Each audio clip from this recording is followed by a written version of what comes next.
Assembly సమావేశాలను తమకి అనుకూలంగా మార్చుకోవాలని అధికార ప్రతిపక్షాలు ప్లాన్ చేస్తున్నాయా? ప్రభుత్వ వైఫల్యాలను ఎండగట్టేందుకు కేసీఆర్ రెడీ అయ్యారా? కేసీఆర్ తప్పులను ప్రజలకు వివరించేందుకు సీఎం రేవంత్ సిద్దమయ్యారా? నేళ్ల కేంద్రంగా జరగనున్న అసెంబ్లీ సమావేశాల్లో పైచేయి సాధించేది ఎవరు?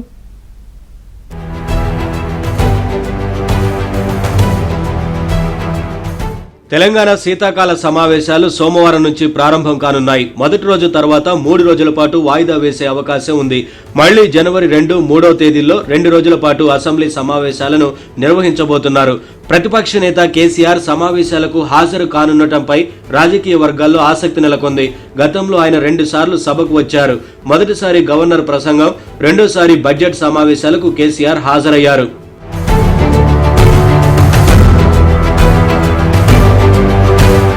కాంగ్రెస్ ప్రభుత్వానికి సమయం ఇవ్వాలని ఇన్ని రోజులు మౌనంగా ఉన్నానని, ఇకపై తోలు తీస్తామని కేసీఆర్ ఇటీవల ఘాటు వ్యాఖ్యలు చేశారు. దానికి కాంగ్రెస్ నేతలు గట్టి కౌంటర్స్ ఇచ్చారు. దమ్ముంటే అసెంబ్లీకి వచ్చి తాను చేసిన ఆరోపణలపై చర్చించాలని హస్తం నేతలు సవాల్ విసిరారు.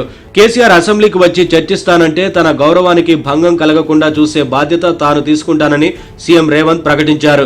ముఖ్యంగా నదీ జలాల అంశంలో కాంగ్రెస్ ప్రభుత్వం సరిగా వ్యవహరించడం లేదని బీఆర్ఎస్ ఆరోపిస్తుండగా, కేసీఆర్ వల్లే తెలంగాణకు రావాల్సిన నీళ్ల వాటా దక్కలేదని కాంగ్రెస్ విమర్శిస్తోంది. ఇక నీళ్ల విషయంలో కాంగ్రెస్ చేస్తున్న తప్పులను ప్రజల్లోకి తీసుకెళ్తానని కేసీఆర్ సిద్ధమవుతుండగా, అసెంబ్లీ వేదికగా కేసీఆర్ ఆరోపణలకు కౌంటర్ ఇవ్వాలని కాంగ్రెస్ పార్టీ కసరత్తు మొదలుపెట్టింది. దీంతో తెలంగాణ అసెంబ్లీ శీతాకాల సమావేశాలు వాడివేడిగా సాగే అవకాశం ఉంది.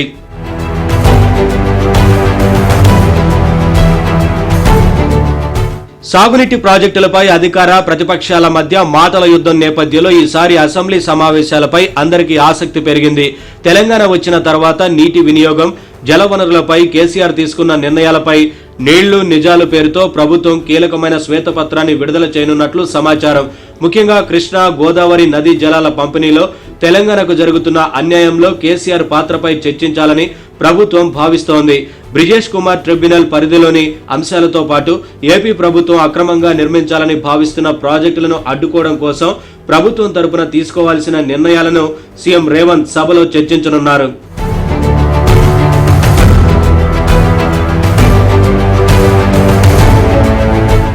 పాలమూరు రంగారెడ్డి ప్రాజెక్టు విషయంలో కేసీఆర్ చేసిన విమర్శలకు ప్రభుత్వం గట్టిగా సమాధానం చెప్పాలని భావిస్తోంది. పాలమూరు రంగారెడ్డి ప్రాజెక్టు కోసం ఉమ్మడి ఏపీలో నాటి కాంగ్రెస్ ప్రభుత్వం ఎలాంటి నిర్ణయాలు తీసుకుందో వివరిస్తూ, కేసీఆర్ హయాంలో పాలమూరు రంగారెడ్డి ప్రాజెక్టుకి ఎలా అన్యాయం చేశారో వివరించాలని ప్రభుత్వం వ్యూహరచన చేస్తోంది. పాలమూరు రంగారెడ్డి ప్రాజెక్టు డిపిఆర్ ఎందుకు రిజెక్ట్ అయిందో ప్రజలకు వివరించాలని సీఎం రేవంత్ భావిస్తున్నారు.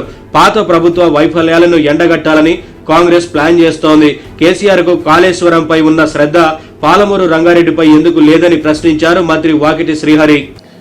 బయట వేదికల మీద బయటకు వస్తే ఏదో చేస్తాం, లేదా మేము తోలు తీస్తాం, ఇంకా రకరకాల మాట్లాడే వ్యక్తులందరినీ కూడా అసెంబ్లీకి పిలుస్తూ ఉన్నాం. ఆన్ రికార్డ్ మాట్లాడదామని పిలుస్తూ ఉన్నాం. 9 సంవత్సరాలు తెలంగాణ అయితే నీళ్లు నిధుల నియామకాల మీద వచ్చిందో, మరి ఆ రోజు కాళేశ్వరం మీద ఉన్నటువంటి ధ్యాస, కాళేశ్వరం తొందరగా కట్టాలి, త్వరితగతిగా పూర్తి చేయాలని ధ్యాస, 1,00,000 కోట్లు పెట్టిన 1,00,000 కోట్లు పెట్టినటువంటి కాళేశ్వరం మీద ఉన్న ధ్యాస ఎందుకు 9 సంవత్సరాల పాలమూరు రంగారెడ్డి మీద పెట్టలేదు? దానికి ఇచ్చిన డబ్బు ఎంత? వాళ్ళు ఇచ్చుంటే ఆగిందా? మరి ఆగితే ఏమైంది? ఇప్పుడు మళ్ళా అధికారం పోయిన తర్వాత మళ్ళీ పాలమూరు రంగారెడ్డి ఎందుకు గుర్తుకొస్తూ ఉంది? 9 ఏళ్ళకు గుర్తురాని పాలమూరు రంగారెడ్డి ఇప్పుడు ఎందుకు గుర్తుకొస్తూ ఉంది? 1 ఎకరానికి నీళ్ళు ఇచ్చారా? ఏమైనా ఫోటోగ్రఫీ తెప్పించాం, మిగతా వీడియో క్లిప్పింగ్ తెప్పించాం, స్టాటిస్టిక్గా ఉన్న గ్రౌండ్ రిపోర్ట్ తెప్పించాం. రేపు పొద్దున వాళ్ళు ఏ ప్రశ్నలు ఇస్తారు, మేమేం చేసాం? పాలమూరు రంగారెడ్డి 9 సంవత్సరాలు మీ చేతిలో పెట్టినప్పుడు చేయలేని మీరు 2 సంవత్సరాలు మేము అధికారంలోకి వచ్చి పాలమూరు రంగారెడ్డి మీద మాకున్నటువంటి ఆలోచన విధానాన్ని ఇంప్లిమెంట్ చేస్తాం. ఇంకా 3 సంవత్సరాల చేతిలో ఉంది. మరోవైపు ప్రధాన ప్రతిపక్షం బీఆర్ఎస్ సైతం సభలో తమ వాయిస్ వినిపించడానికి రెడీ అవుతోంది. ముఖ్యంగా 10 ఏళ్ల కాలంలో బీఆర్ఎస్ హయాంలో కృష్ణా, గోదావరి జలాలపై తాము కట్టిన ప్రాజెక్టులు, సాధించిన నీటి వాటాలపై లెక్కలతో సహా రెడీ అవుతోంది. ఇందుకు సిద్ధం కావాల్సిందిగా బీఆర్ఎస్ అధినేత కేసీఆర్ ఎమ్మెల్యేలు, ఎమ్మెల్సీలను ఆదేశించారు. కృష్ణా, గోదావరి నదీ జలాల అంశంపై పవర్ పాయింట్ ప్రెజెంటేషన్ లో పాల్గొనే అవకాశం తమకు కూడా ఇవ్వాలని బీఆర్ఎస్ డిమాండ్ చేస్తోంది. ప్రభుత్వం తరపున ముఖ్యమంత్రి రేవంత్ పీపీటీ ఇస్తే తమకు అవకాశం ఇవ్వాలని బీఆర్ఎస్ కోరుతోంది. రేపు అసెంబ్లీ సమావేశాలు ప్రారంభమవుతున్న సందర్భంలో బాధ్యత గల ప్రతిపక్ష పార్టీగా తప్పకుండా అనేక అంశాలు లేవనెత్తేటువంటి బాధ్యత మా పైన. ముఖ్యంగా పాలమూరు రంగారెడ్డి ప్రాజెక్టు ఏదైతే ఉన్నదో కేసీఆర్ గారి హయాంలో దాదాపు 90% పనులు పూర్తి చేసినాం. మరి 2 సంవత్సరాలు ఈ ప్రభుత్వం రావచ్చింది, ఒక తట్టెడు మట్టి తీసింది లేదు, పని చేసింది లేదు.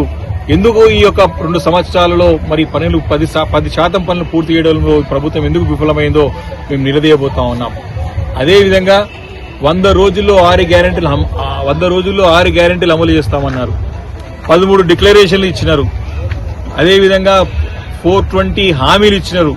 ఈ అన్ని అంశాలపైన నిలదీయబోతా ఉన్నాం. ఎంపీటీసీ, జెడ్పీటీసీ, మున్సిపల్ ఎన్నికల నిర్వహణ, బీసీ రిజర్వేషన్ల పెంపుపై సైతం అసెంబ్లీ సమావేశాల్లో చర్చించనున్నారు. గ్రేటర్ హైదరాబాద్ మున్సిపల్ కార్పొరేషన్ పరిధిని పెంచి నగరాన్ని 3 ప్రత్యేక మున్సిపల్ కార్పొరేషన్లుగా విభజించే ప్రతిపాదనపై ఈ సమావేశాల్లో చర్చించి బిల్లును ఆమోదించాలని ప్రభుత్వం భావిస్తోంది. మొత్తం మీద అసెంబ్లీ సమావేశాల్లో ఆధిపత్యం కనబరచాలని అధికార ప్రతిపక్షాలు సిద్ధమవుతున్నాయి. మరి అసెంబ్లీలో ఎవరు పైచేయి సాధిస్తారో చూడాలి.